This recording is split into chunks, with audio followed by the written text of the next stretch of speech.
Segunda mensagem dessa nova série, Sob Nova Direção. Uma das regras básicas de gestão, quando você compra uma empresa, é entender como aquela empresa funcionava, qual era a antiga gestão. Você compra uma empresa por basicamente dois motivos. Um, porque ela é muito lucrativa e você gostaria que ela agregasse valor àquilo que você já faz, já possui ou já dirige como gestor. Ou a empresa tem um bom negócio, mas ela está muito mal gerenciada e você tem o know-how, tem a equipe e sabe como gerenciar aquele negócio. Então, você vem, compra, faz um takeover, né? Chega com a sua equipe, entende o negócio como funcionava, muda a gestão e, enfim, dá à empresa uma cara nova, né? Esse takeover pode ser amigável ou hostil, depende. Muito bem. Para a gente entender, então, aquele funcionamento, nós precisamos olhar primeiro, então, para a antiga gestão, para a antiga administração. E falando sobre vida, e é sobre isso que nós estamos falando aqui, sobre a vida, a proposta dessa série, nesse mês que a gente recebe novos membros aqui na Chácara Primavera, é compreender qual é o impacto dessa nova direção de Deus nas nossas vidas. Para que a gente entenda o impacto, é preciso que a gente dê um passo atrás e compreenda como a antiga direção gerenciava a vida. Em primeiro lugar, a direção anterior dizia que a vida era centrada no hoje, no aqui e agora apenas, sem se importar com as gerações futuras. Então, a antiga gestão dizia à pessoa que ela precisava se preocupar apenas com o hoje, com os seus desejos, as suas vontades, sendo realizadas hoje. O que importa é o hoje. Essa mentalidade com respeito à vida, aos negócios, à gestão do dinheiro, com o trato com o outro, com a ecologia, o que importa é o hoje. Em segundo lugar, a antiga gestão, a direção anterior, dizia que a vida deveria ser centrada em si mesma, no individualismo, na autonomia, ou seja, o sujeito é feliz à medida que tem autonomia para ser, fazer, decidir o que bem entender. As vidas são dirigidas nessa antiga gestão a partir do individualismo. Em terceiro lugar, eu diria que a direção anterior propõe que a vida deve ser marcada pela ausência de Deus, sem fé. É uma espiritualidade sem Deus. Uma busca, talvez, pelo desconhecido, pelo que não se conhece, mas não, de fato, o conhecimento de Deus, o temor de Deus que vem através de Cristo. A pessoa não crê em Deus, ela crê em si mesma. Ela crê na sua vontade, ela crê na sua capacidade de decisão, ela crê nas suas escolhas. E faz dessas escolhas seus ídolos e o seu próprio Deus. Em quarto lugar, a direção anterior dizia, ou diria, faria a proposição aqui de que a vida é o resultado da fragmentação, dos relacionamentos superficiais. Como nós já estudamos aqui na Chácara Primavera, dos relacionamentos líquidos. Os relacionamentos são utilitaristas, a sociedade é fragmentada, ela é fragmentada no campo do trabalho, ela é fragmentada no campo das relações pessoais, na educação de filhos. Os relacionamentos eles servem apenas para a satisfação do indivíduo e não para o bem comum. A vida se tornou fragmentada. É isso que propõe a antiga direção. A nova direção, que talvez sejam aqui os pressupostos desta série que nós estamos estudando, é que, em primeiro lugar, o que fazemos hoje afeta as gerações futuras. A vida não é mais centrada no hoje. O que fazemos hoje afeta as gerações futuras. Nossa vida irá muito mais longe do que os meros anos que vivemos na Terra. Quando estamos sob a nova direção, temos a consciência do legado. E é isso que nós estudamos aqui na semana passada. A vida não mais centrada apenas no hoje, mas nas próximas gerações. O que você faz hoje impacta positiva ou negativamente as próximas gerações. Em segundo lugar, a nova direção propõe a vida em comunidade como um sinal de combate à fé autônoma e ao individualismo. É um movimento intencional na direção da comunhão e da partilha. Se antes a vida era centrada em si mesma, no individualismo, na autonomia, hoje essa nova direção propõe que a vida seja um movimento em direção ao outro, não mais às necessidades pessoais, mas para o bem do todo. Em terceiro lugar, a fé na obra de Jesus transforma a vida.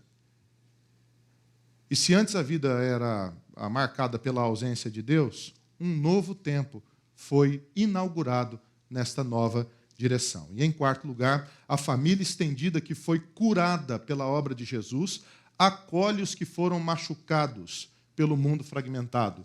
O mundo fragmentado machuca as pessoas.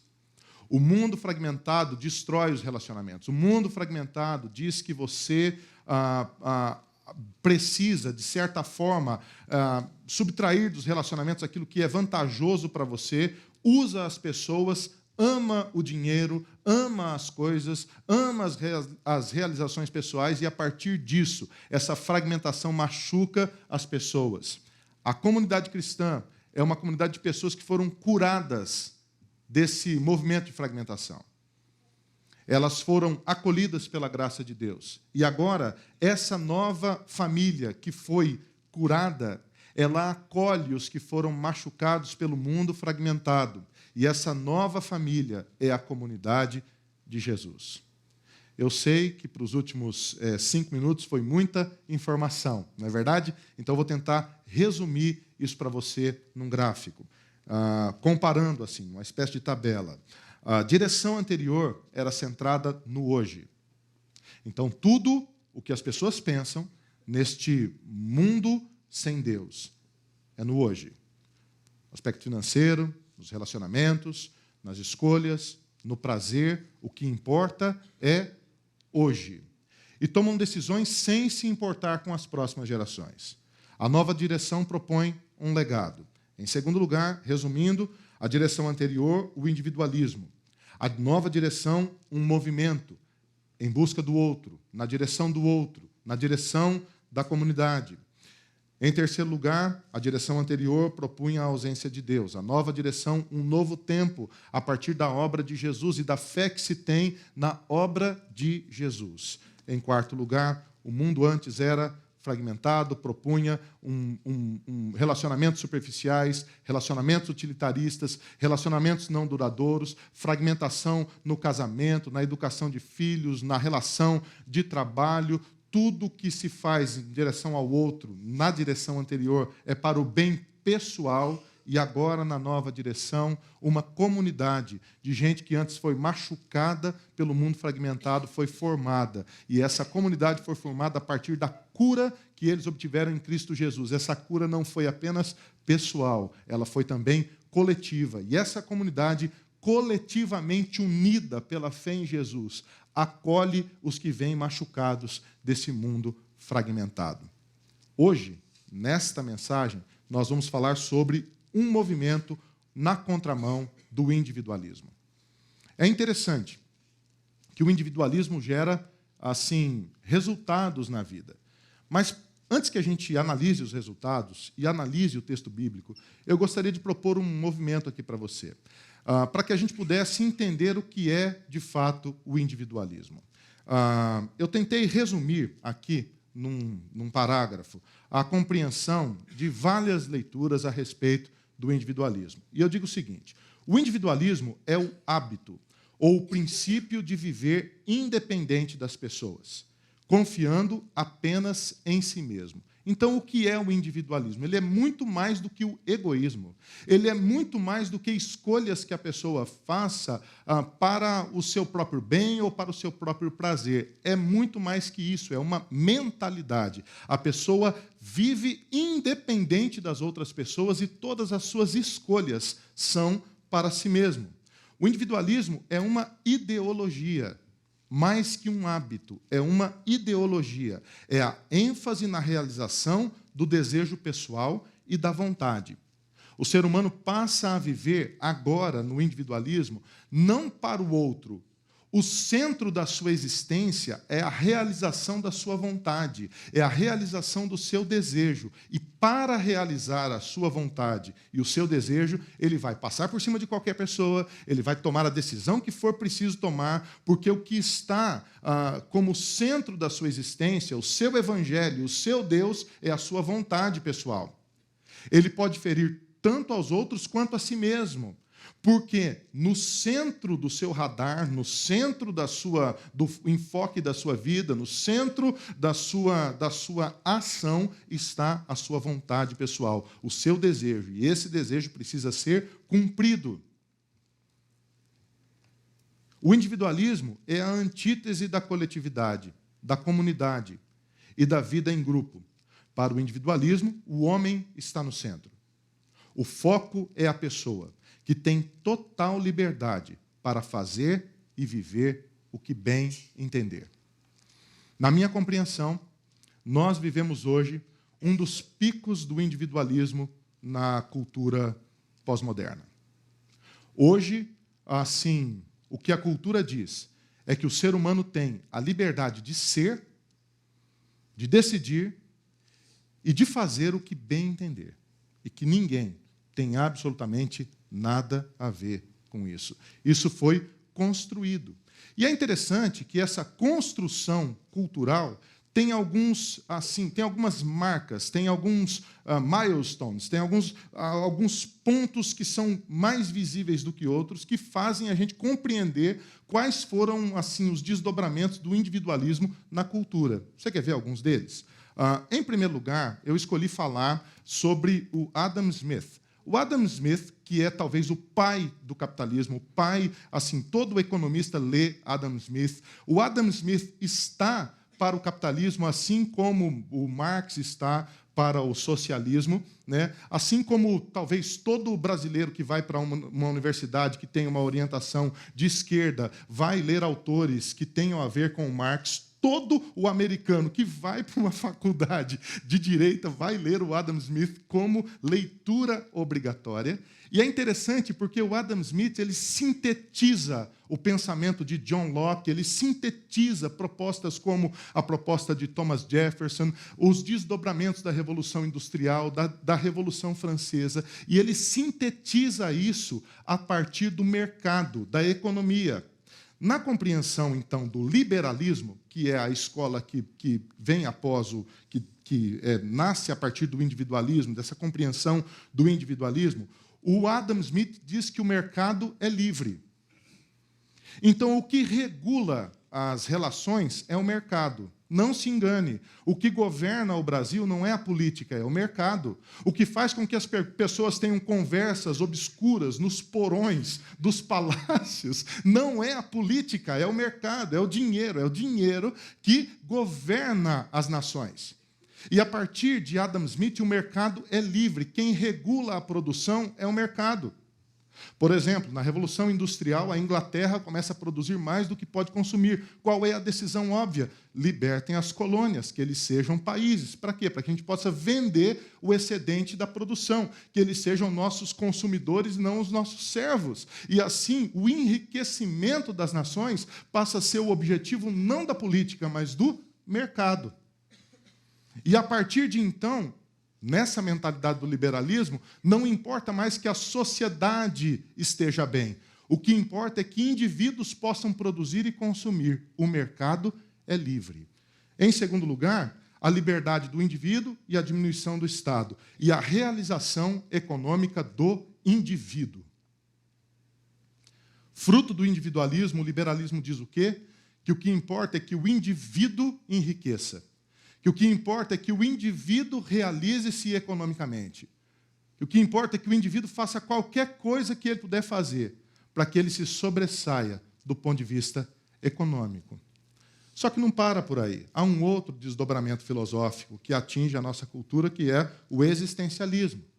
O liberalismo fala sobre a economia e o existencialismo sobre a escolha das pessoas. Eu poderia falar sobre outros filósofos que são também muito conhecidos na escola do existencialismo, como Sartre e outros, mas eu escolhi o Søren Kierkegaard porque eu acho que ele resume bem essa coisa do existencialismo a partir dessa definição. Ele diz assim: cada indivíduo, e não a sociedade ou a religião, é responsável por dar sentido à vida, quando vive autenticamente em liberdade. Então, agora, a partir do existencialismo, o que dá sentido à sociedade é o indivíduo. O que dá sentido à existência, à vida, é o indivíduo. É o próprio indivíduo, a partir das suas escolhas, não importa quais sejam elas, desde que elas sejam autênticas, desde que elas respondam à vontade pessoal, desde que elas respondam ao desejo pessoal, é a sua escolha que define a sua existência. E a partir de então, os desdobramentos que a gente vive na cultura e na sociedade são enormes, são incontáveis. De milhares de indivíduos fazendo escolhas das mais diferentes e absurdas possíveis, mas respondendo a essa autenticidade do seu coração, que a partir da cosmovisão cristã decorre de um coração caído, sem Deus, centrado em si mesmo, vivendo para si mesmo. O terceiro diálogo, ou o terceiro desdobramento da questão do individualismo, é o anarquismo. E o anarquismo fala do governo do eu, da sociedade sem o Estado ou sem as instituições.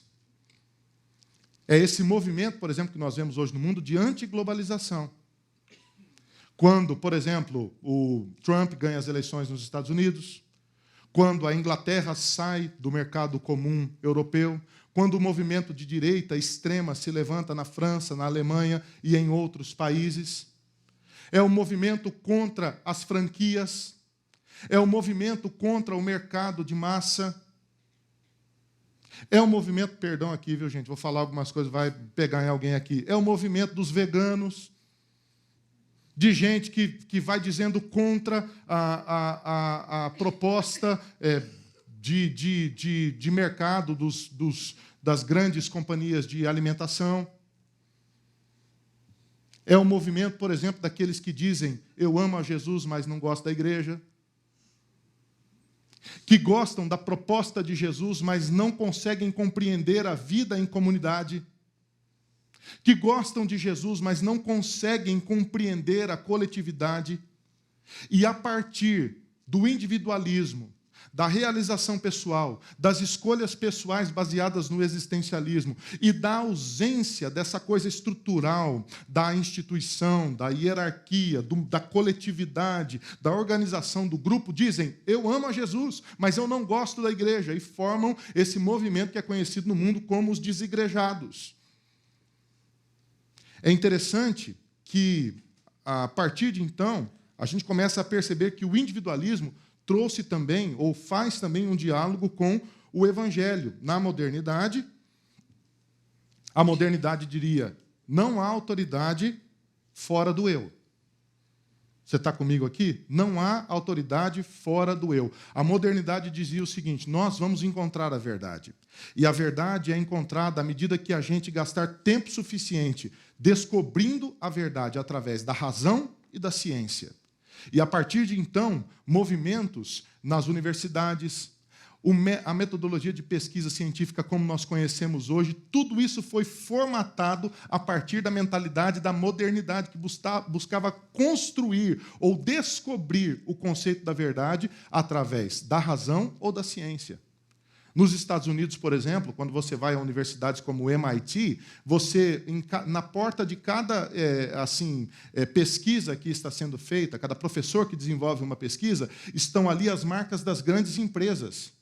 NASA, Apple, Samsung e outras. Elas se associam às universidades para que, através da razão e da ciência, eles produzam conhecimento para o mercado.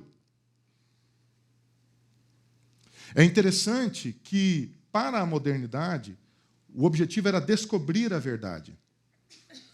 Só que houve um movimento de frustração, Porque há uma grande aceleração na produção, uma grande aceleração na ciência, uma grande aceleração na questão da compreensão científica, mas o ser humano não chega a lugar nenhum.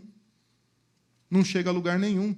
E nesse movimento de exacerbação ou frustração nasce, talvez, a pós-modernidade. E na pós-modernidade o que muda é o enfoque. O ser humano, por conta da fé nas próprias experiências, não crê mais que ele apenas pode descobrir a verdade. Ele agora tem o poder de criar a verdade. O movimento de frustração, não se conhece mais a verdade através da razão e da fé. O ser humano abre o coração para as experiências emocionais, espirituais. Suas escolhas valem mais do que tudo para ele na vida. E, a partir de então, ele não mais quer descobrir a verdade. Mas ele tem o poder de criar a verdade. Ele vive a verdade que bem entender. O que é verdade para ele é o que importa. E, mais uma vez, assim, no aspecto da compreensão da cultura, há eventos que vão nos mostrando isso. E eu não estou aqui fazendo um julgamento de mérito, mas eu queria mostrar um exemplo para vocês. Em 1992, há um caso na Filadélfia chamado Planned Parenthood versus Casey.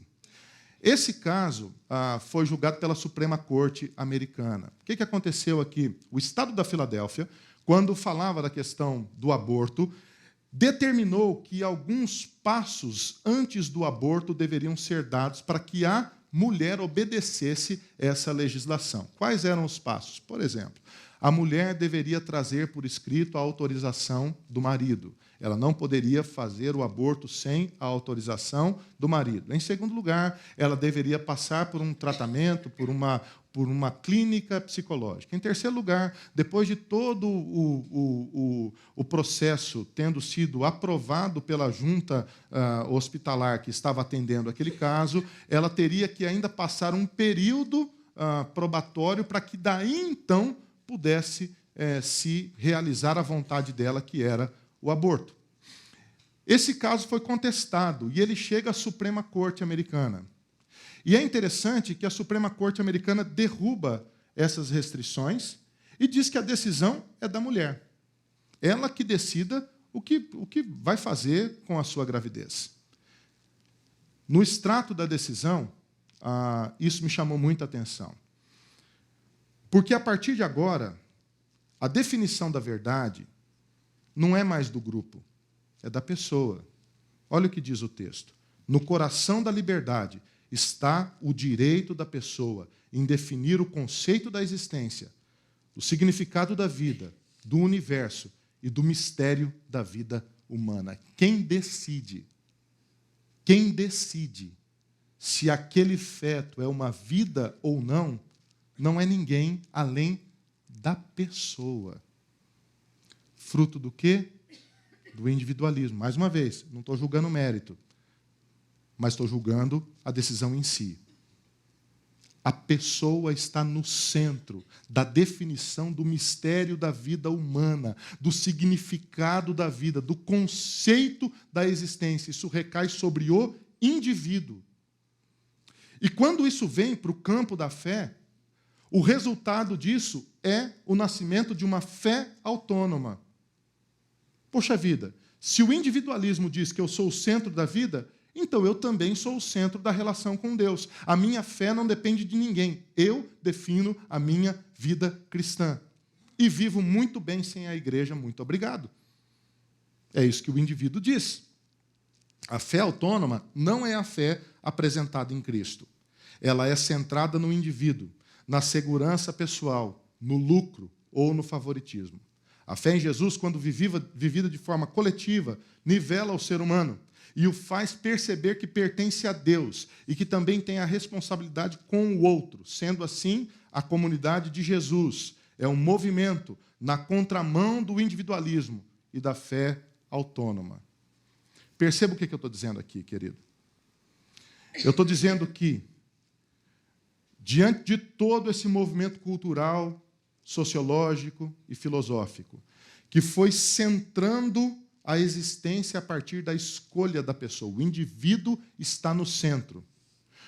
Diante de toda essa proposta de autonomia, de independência, de fé autônoma, ou até mesmo das decisões que se tomam a partir da vontade pessoal, quem se contrapõe a esse movimento é a Igreja de Jesus.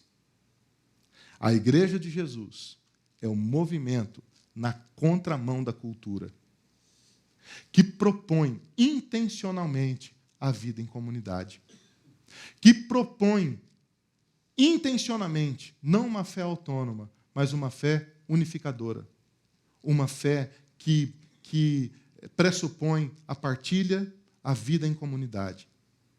É interessante porque quando a gente olha para essa contraposição, há alguns textos bíblicos que são centrais nessa compreensão.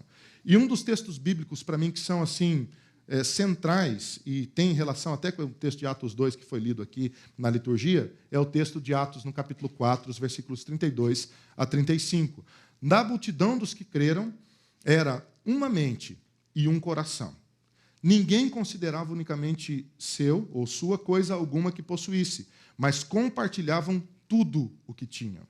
Com grande poder, os apóstolos continuavam a testemunhar da ressurreição do Senhor Jesus, e grandiosa graça estava sobre todos eles.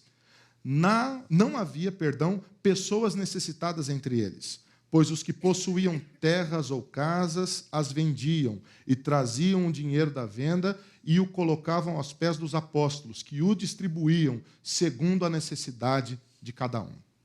É interessante, quando eu leio esse texto, um dos comentaristas bíblicos que eu gosto, ele não é muito assim, lá técnico, mas ele é... Eu encaro o William Barclay como um pregador, ele é um hermeneuta. Ele olha para o texto bíblico e escreve a sua impressão, e às vezes eu gosto de consultá-lo, porque ele traz insights assim interessantes. E quando ele olha para esse texto, ele diz o seguinte: por mais momentos sublimes que compartilhassem, nunca esqueciam que alguém passava fome, que alguém não tinha o suficiente e que todos deveriam ajudar. A oração era de suma importância, dar testemunho também o era, mas a culminação é a caridade e o amor entre os irmãos. É interessante o que o Barclay diz. Ele diz que, assim, o equilíbrio perfeito da vida cristã é a experiência com Deus, a espiritualidade saudável de uma fé genuína em Cristo Jesus. É a doutrina no lugar certo, a teologia no lugar certo, a experiência com Deus no lugar certo. E equilibrando essa relação, o outro sendo percebido como importante na minha vida. E a vida em direção à necessidade do outro, um movimento intencional na direção da comunidade. Quando a gente olha, por exemplo, para a parábola do bom samaritano, quem foi o próximo do samaritano? O próximo do samaritano foi aquele que estava necessitado. Ele percebeu o que estava necessitado e o ajudou. Ele foi o próximo. E é interessante que esse próximo não foi percebido pelo sacerdote, pelo levita. Ele não foi percebido pelo sistema teológico, doutrinário, eclesiástico. Ele não foi percebido, mas ele foi percebido pela simplicidade daquele que teve o olhar para o necessitado. É isso que o Barclay está dizendo. Quando a gente olha para o texto, eu gostaria de propor 3 movimentos aqui para a gente caminhar aqui para dialogar com a questão do individualismo da primeira parte, ou da fé autônoma da primeira parte dessa reflexão. O primeiro ponto aqui é esse: muitos, contudo, um só.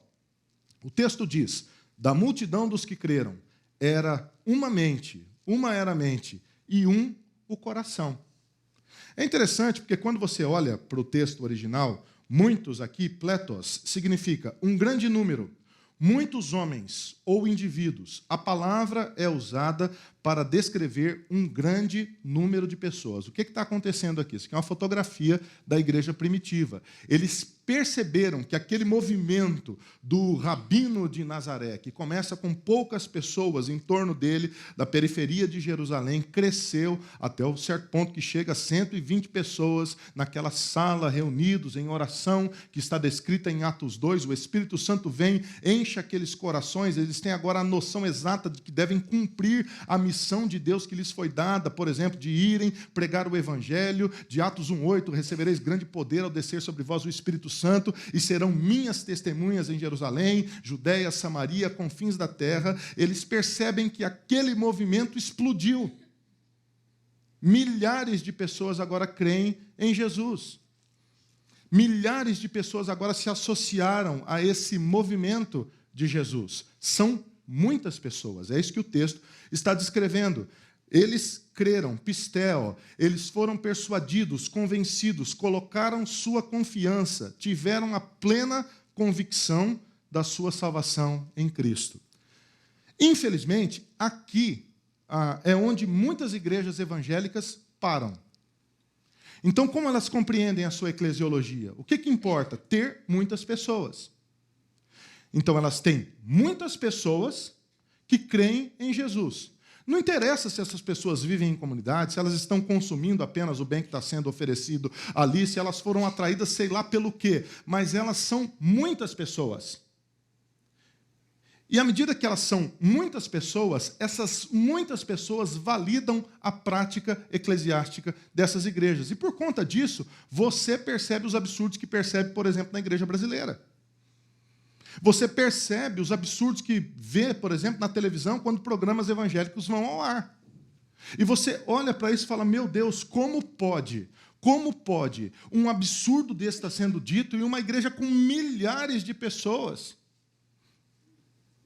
Essas milhares de pessoas estão sendo conduzidas por uma liderança que compreendeu equivocadamente o que é ser igreja de Cristo. E eu posso até afirmar que muitos desses movimentos nem igreja são, porque eles estão focados na grande multidão, no grande número. Eles estão focados apenas em um dos aspectos da fé cristã. É uma leitura míope do Evangelho. O texto continua dizendo, essas muitas pessoas tinham uma só mente. E a palavra mente aqui é psique. Eles tinham o mesmo sopro da vida, a força vital que anima o ser humano, o centro dos desejos, das afeições, dos sentimentos, das aversões, enfim, da alma. O centro da vida humana era um só. Mais do que isso, eles tinham um só coração, que vem do grego aqui, cardia, o centro da vida física, da circulação cardíaca, denota aqui o centro da vida espiritual, o entendimento, a inteligência, a compreensão da vida, o centro mais íntimo da existência. Eles eram muitos. Eles creram, eles foram convencidos, eles perceberam, eles entenderam que Jesus os ama, eles foram salvos por Jesus. Mas o movimento não para por aí. Eles foram salvos para uma família, e essa família tem uma só alma, tem uma só mente, tem um só sentimento, tem um só objetivo, tem um só propósito na vida. Essa comunidade tem um só coração, o centro da existência é o mesmo, o centro dos relacionamentos é o mesmo, o centro da experiência da vida é o mesmo. Por quê? Porque eles foram salvos para uma comunidade. Muitos, contudo, um só. Muitos, mas não individualizados. Coletivamente salvos por Jesus. Salvos para a comunidade. O que acontece com esses indivíduos quando eles têm uma só mente e um só coração? Ninguém considerava unicamente sua coisa alguma que possuísse, mas compartilhavam tudo o que tinham. Você está vendo como compartilhar da vida é um processo natural? Como não é um processo de convencimento? É um processo de compreensão de que você não é um indivíduo que vive autonomamente sua fé, mas que você foi salvo para uma vida em comunidade, que nós somos muitos, mas somos, ao mesmo tempo, um só. Nesse contexto, a fé não é autônoma, a fé é unificadora. E o prazer dessa nova fé que nasceu em Cristo Jesus, que nasceu a partir da experiência com Cristo Jesus, está em compartilhar a vida. Quando os discípulos perguntam para Jesus qual é o maior e mais importante mandamento, ele responde, ele diz, ame ao Senhor, seu Deus, de todo o seu coração, de toda a sua alma, de todo o seu entendimento. Este é o primeiro e maior mandamento. E o segundo é semelhante a ele, ame o seu próximo, como a si mesmo.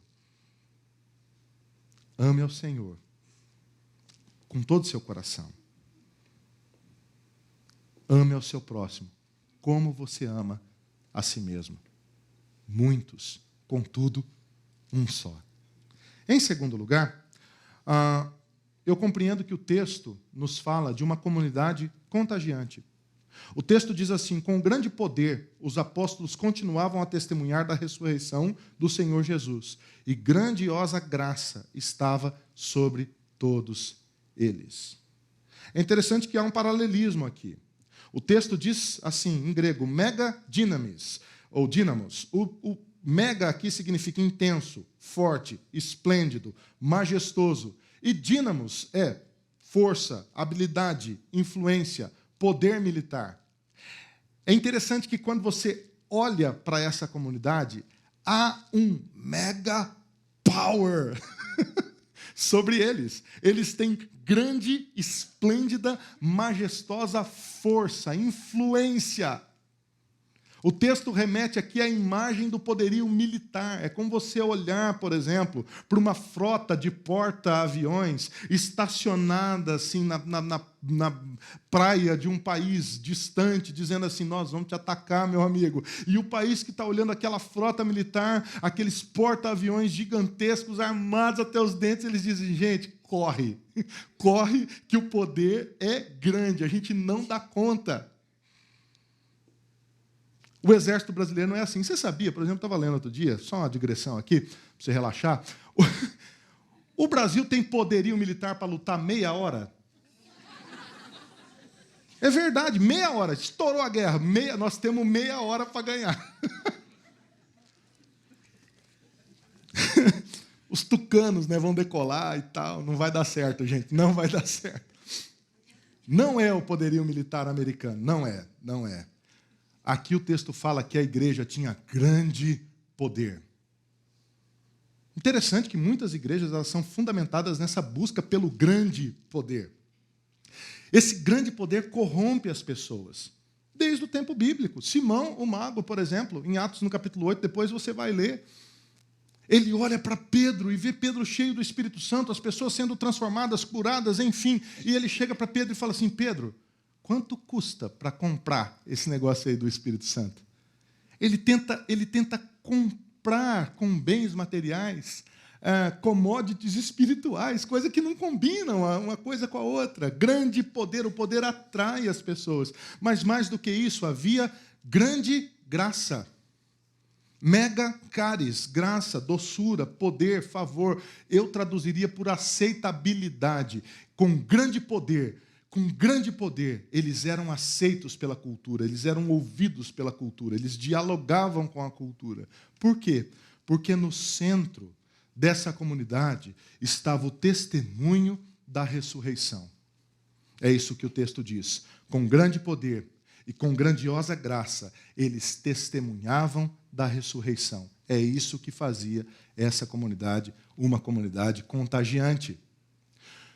Quando a grande dinâmica, influência, presença, poder de Deus, quando a grande diálogo, a grandes estratégias, a grande doçura, a grande favor, mas nem a graça e nem o poder. O centro é a mensagem, é a ressurreição de Cristo Jesus. E isso faz da comunidade uma comunidade contagiante. Quando você, indivíduo, vem para o contexto da comunidade de fé unificadora, não mais autônoma, você compreende que a sua missão, agora é coletiva. E o cerne da sua vida, da sua influência, do poder que você exerce, das suas relações de trabalho, da família, educação de filhos, relação com os outros, é com grande graça testemunhar da ressurreição de Jesus. Em terceiro e último lugar, caminhando aqui para o final, um exemplo para o mundo fragmentado. O texto diz: não havia pessoas necessitadas entre eles. Necessitado aqui significa destituído, empobrecido. O texto aqui aponta para a necessidade financeira, mas também há outras necessidades que ocorrem na comunidade cristã que não são apenas financeiras. Necessidades por bondade, por generosidade nos relacionamentos, de pessoas que precisam ser ouvidas, que precisam ser curadas, que sofrem os mais diferentes dramas, as mais diferentes lutas, os mais diferentes problemas. O texto diz: não havia pessoas em necessidade entre eles, pois os que possuíam terras ou casas as vendiam e traziam o dinheiro da venda e os colocavam aos pés dos apóstolos, que o distribuíam segundo a necessidade de cada um. Eu tentei escrever aqui quatro compreensões rápidas sobre o que eu entendi desse não havia necessitados entre eles. Em primeiro lugar, o mundo fragmentado exclui, é preconceituoso, separa as pessoas pela aparência, pela condição financeira, pela condição cultural ou social. A comunidade de Jesus, a partir desse texto, me ensina que sempre terá, na comunidade de Jesus, em todo o mundo, pessoas das mais diversas classes sociais. E a comunidade de Jesus será inclusiva para com todos os que creem em Jesus e todos os necessitados que se achegam a ela, independente da sua fé. O mundo fragmentado é regido pela vantagem, pelo acúmulo, pelo lucro. É assim que indivíduos reagem. A comunidade de Jesus é movida pela generosidade. Quem é o necessitado? O necessitado é aquele que está sofrendo ao meu lado. Pode ser um necessitado que esteja sofrendo do ponto de vista econômico, mas também que esteja sofrendo do ponto de vista emocional. Pode ser o meu filho necessitado ao meu lado, pode ser um amigo, pode ser um colega de trabalho, pode ser alguém na comunidade cristã, pode ser um parente, pode ser minha esposa, pode ser qualquer pessoa. A comunidade de Jesus, ela não é movida pelo acúmulo ou pela vontade de vencer, mas ela é movida pela generosidade. O que nos move são os laços fraternos de generosidade que foram formados em nós a partir da graça perdoadora de Jesus. Em terceiro, o mundo fragmentado é marcado pela corrupção, pela má gestão, pelo desrespeito com o que é público. Isso está relacionado àquela parte que dizia eles vendiam suas propriedades e traziam os seus recursos e os entregavam à comunidade de fé.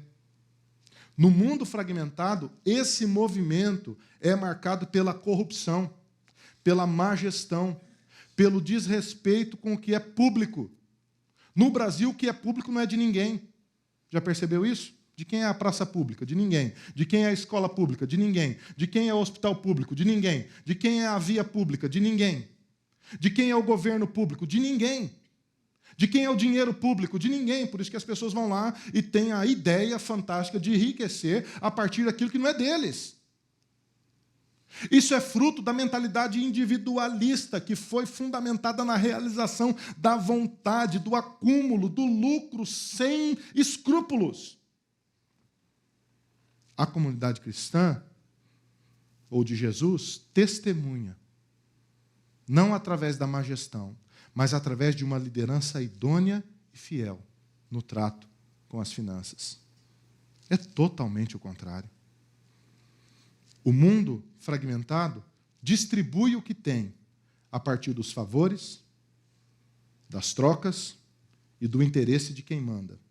A comunidade de Jesus distribui generosamente a partir da necessidade de cada um. Qual é a síntese disso? A síntese disso, querido, é: a cultura deveria olhar para a igreja e ter vergonha de ser como é. Você sabe qual que é esse movimento contra o individualismo e a fé autônoma? A cultura deveria olhar para a igreja de Jesus. E quando eu falo da igreja de Jesus, eu não falo desta comunidade, eu falo da igreja de Jesus na face da terra. Eu falo da igreja de Jesus nas suas mais diferentes expressões em toda a terra.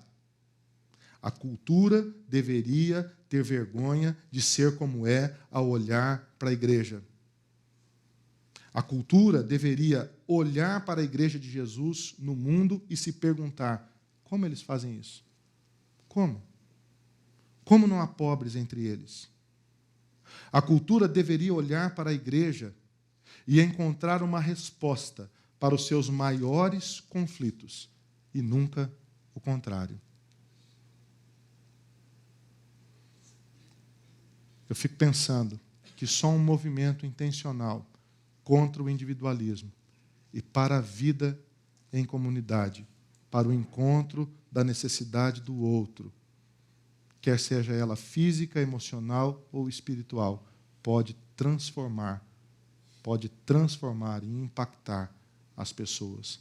Não são indivíduos, é a comunidade de Jesus. Indivíduos que juntos impactam a cultura. Eu termino contando para vocês a história de Trevor Farrell, um menino de 11 anos de idade que morava na Filadélfia. Ele, no inverno rigoroso do Nordeste dos Estados Unidos, assiste uma reportagem que fala dos moradores de rua que viviam na cidade de Filadélfia. E ele fica muito incomodado com aquilo e fala assim: papai, a gente tem aquecedor aqui em casa, a gente tem aquecimento, a casa tem calefação, a gente não vai morrer de frio. Então eu queria pegar o meu cobertor e dar de presente para alguém que a gente encontrasse na rua que precisasse ser aquecido nessa noite fria. O pai e a mãe acham aquilo tão bonitinho, né? Falam: olha que lindo. E eles então falam: claro, filho. E o filho pega então o seu edredom de penas de ganso, fofinho, coloca no carro, eles saem e ele tem essa experiência como essa da foto que você vê, de entregar um cobertor para uma pessoa que talvez fosse morrer de frio naquela noite. Eles voltam para casa, extasiados com aquela experiência, vão dormir, e quando os pais acordam de manhã, Trevor tinha aberto todos os armários durante a noite da sua casa e colocado todos os cobertores extras da casa na sala. E ele disse assim: pai, mãe, eu percebi que tem muito cobertor sobrando aqui em casa. Então eu fiz o seguinte: eu peguei todos esses cobertores que a gente não vai usar, porque a gente não vai precisar deles, a gente já viu que não vai precisar deles. Será que a gente podia doar esse excedente aqui para as pessoas? Poxa vida, Trevor, todos os cobertores da casa? Ele: pai, as pessoas não têm, e a gente tem. E ele então, os pais concordam com aquilo, falam: vamos, tudo bem, isso, ok. E eles vão e distribuem todos os cobertores, voltam para casa, e eles falam assim: pelo menos acabou, né? Agora não tem mais o que doar, está tudo certo. O Trevor voltou da escola e não foi visto pelos pais. Os pais: cadê esse menino? E foram procurar, não o encontraram. E quando perceberam, quando saíram de casa para procurá-lo, ele estava batendo de porta em porta nos seus vizinhos, pedindo por cobertores e por blusas para que ele pudesse juntar tudo aquilo e levar, porque ele havia visto que mais pessoas estavam necessitadas e precisavam de ajuda. O caso chama a atenção da vizinhança, vem o news, né, os jornais, fazem uma entrevista com o Trevor, ele fica assim querido pelas pessoas, pelo ato que fez, e a prefeitura de Filadélfia o convida para uma reunião. Ali na prefeitura, o secretário daquela área, os órgãos relativos ao cuidado com as pessoas carentes, uma mesa com muitas pessoas importantes, e eles estão ali para discutir essa questão do sem-teto na Filadélfia, e o Trevor é convidado para participar daquela reunião. E na reunião, adultos falando como adultos, a estratégia, isso, o plano diretor, nós vamos fazer isso, e aquela instituição, e eles vão conversando aquilo, e Trevor, assim, tentando entender com a mentalidade de uma criança de 11 anos de idade. Até que alguém tem a seguinte ideia de dizer assim, Trevor, e o que você acha de tudo isso? O Trevor falou assim, quantos cobertores você tem na sua casa? E na sua casa, quantos cobertores você tem? Na sua casa. Eu acho que aqui a gente pode começar um movimento. Isso não parou. Ele foi convidado pelo presidente Ronald Reagan, na época, foi condecorado com a mais alta condecoração nos Estados Unidos, e ele abre um shelter, um abrigo para pessoas na Filadélfia, que se chama Trevor's Campaign. É interessante, porque o que esse menino fez é tão simples. Ele percebeu a necessidade do outro e agiu. Ele fez um movimento contra o individualismo e foi na direção do outro. Quais são os cobertores que você pode doar? Quais são as pessoas necessitadas ao seu redor? O que você precisa quebrar em sua vida para caminhar na direção do outro? Onde está esse outro sofrendo perto de você? Eu termino fazendo algumas perguntas para você. Fé autônoma ou fé unificadora? Qual deve ser o caminho, querido? Qual deve ser o caminho? Uma fé individualista, baseada no desejo pessoal, ou um movimento autêntico, intencional, passos firmes na direção do outro? Uma comunidade contagiante, sim, sim, mas qual é o meu papel? Uma comunidade contagiante, muito genérico, qual é o meu papel? Qual é o meu papel nessa coletividade?